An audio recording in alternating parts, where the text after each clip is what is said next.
Buongiorno e ben ritrovati per questo appuntamento delle mattinee in musica al Teatro delle Voci. Un saluto naturalmente a tutto il pubblico presente, ma anche al numeroso pubblico che ci sta seguendo sul web in diretta streaming. Io, per anche salutare tutti quanti, farei entrare i nostri protagonisti de trio: Glauco Bertagnin al violino, Francesco Padovani al flauto e Giuseppe Barutti al violoncello.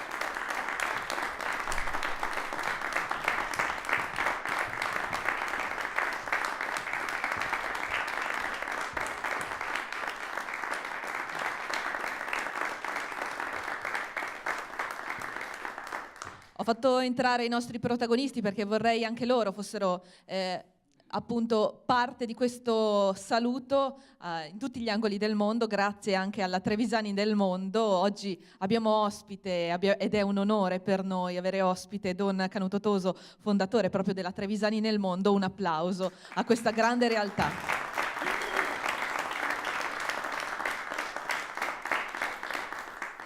E dopo questo naturalmente dovuto saluto a tutti i trevisani che ci stanno seguendo in tutti gli angoli del mondo, cominciamo con il programma e rendiamo appunto loro onore anche con la musica. Avremo appunto un'esibizione che ci parla di Haydn. Haydn ha scritto questi interessanti trii londinesi. Era il 1791, quando Haydn è stato, tra virgolette, licenziato perché non c'erano più fondi dal principe Esternazi, dove appunto era da oltre 30 anni Kapellmeister.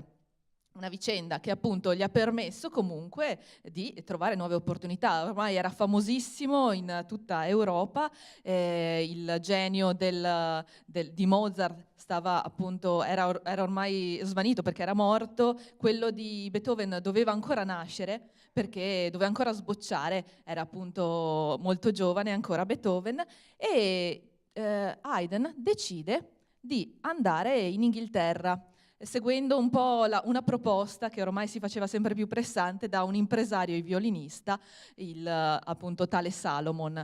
Decide appunto di andare a Londra e si mette sotto l'ala protettrice di un nobile londinese, il barone Willoughby Bertie, quarto conte di Abington, che era un abile flautista, anzi all'epoca si diceva dilettante, però non dilettante come si intende oggi, ovvero chi strimpella appena uno strumento. All'epoca dilettanti erano coloro che suonavano per diletto e dunque erano anche bravi musicisti, però non lo facevano per i soldi, semplicemente questo. Lui, questo conte di Abington con il barone Ashton, erano abili flautisti e quindi Haydn decide di scrivere questi trii per due flauti e violoncello. Un'altra nota per quanto riguarda questa mattina, che ascolteremo questi 4 trii. L'ultimo brano che andremo ad ascoltare è La ragazza allo specchio, variazioni su questo tema. Perché questo brano è così significativo? Perché ci rappresenta un altro uso dell'epoca. All'epoca appunto non si suonava, cioè si suonava molto, la musica era molto diffusa, come forse oggi sono diffusi i telefonini cellulari, per cui io questo pomeriggio farò ascoltare a chi non è potuto essere presente a questo concerto la musica che questi 3 maestri appunto ci presenteranno, facendola ascoltare dal mio telefonino. All'epoca naturalmente non c'erano, e quindi come si faceva a ascoltare la bella musica che magari si era vista a teatro? C'erano dei riadattamenti per strumento, per flauto, per violino, per pianoforte, delle grandi opere, dei grandi brani, dei musicisti più famosi. E quindi questo ultimo brano, La ragazza allo specchio, è proprio una sorta di riadattamento di una canzone molto famosa all'epoca e raccontata per 2 violini, per 2 flauti e violoncello, e poi appunto in questo caso noi l'ascoltiamo per violino perché appunto il riadattamento per flauto, violino e violoncello dà un'aura molto molto particolare a questi brani. Buon ascolto.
E, e dalle atmosfere londinese raffinate della nobiltà e della buona società, torniamo a Venezia. L'ultimo brano che andranno a presentarci questi maestri è il trio in sol minore di Antonio Vivaldi. Un brano nato per flauto, oboe e fagotto. Ecco sì, nel programma c'è scritto maggiore, ma invece è proprio minore.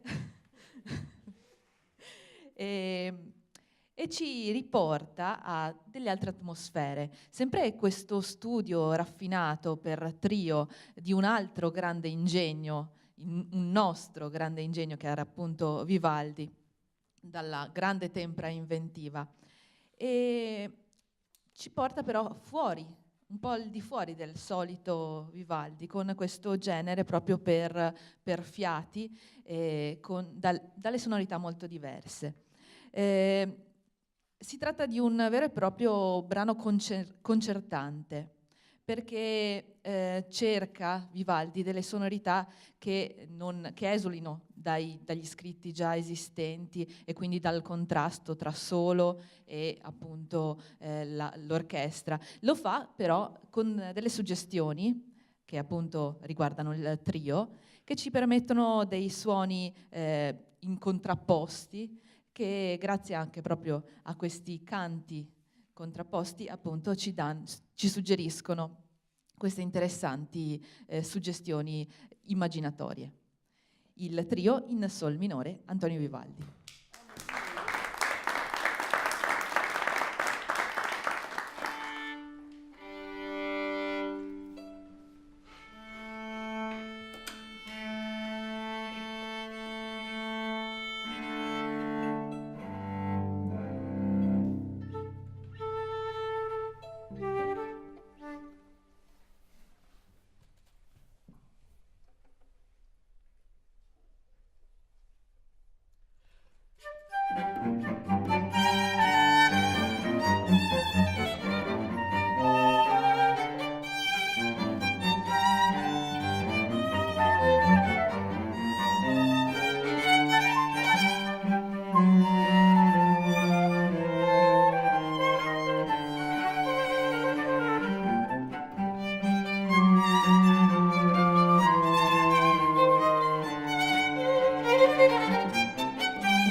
Signori e signori, Francesco Padovani al flauto, Glauco Bertagnina al violino e Giuseppe Barutti al violoncello.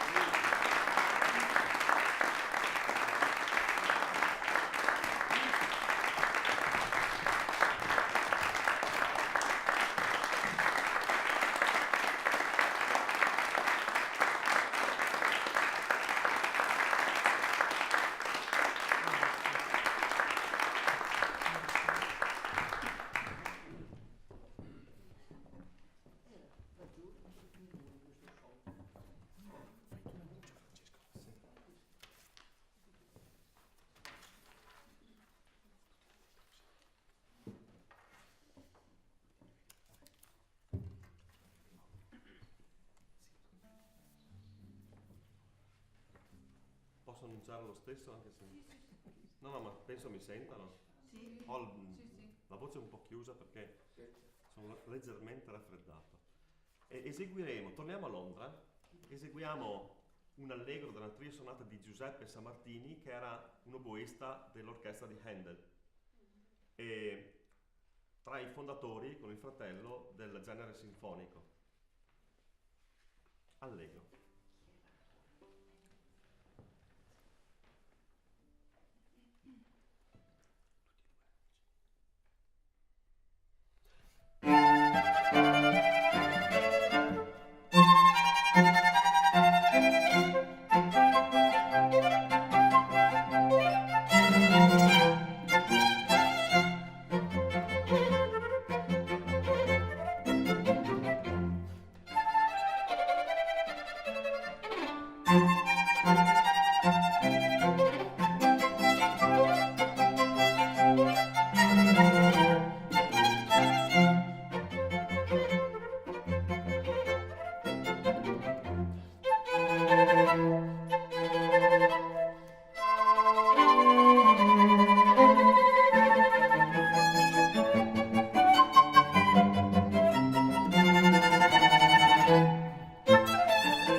Francesco Padovani, Glauco Bertagnin, Giuseppe Barutti. Grazie.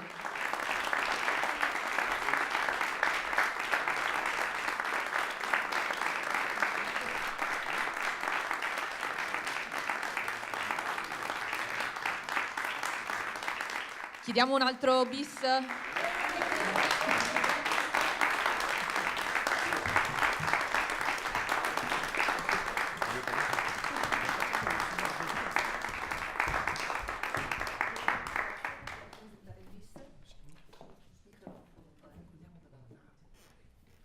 E vi salutiamo con un largo dalla stessa tria sonata di Giuseppe Sammartini.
Grazie per questa interpretazione davvero di rara eleganza, grazie.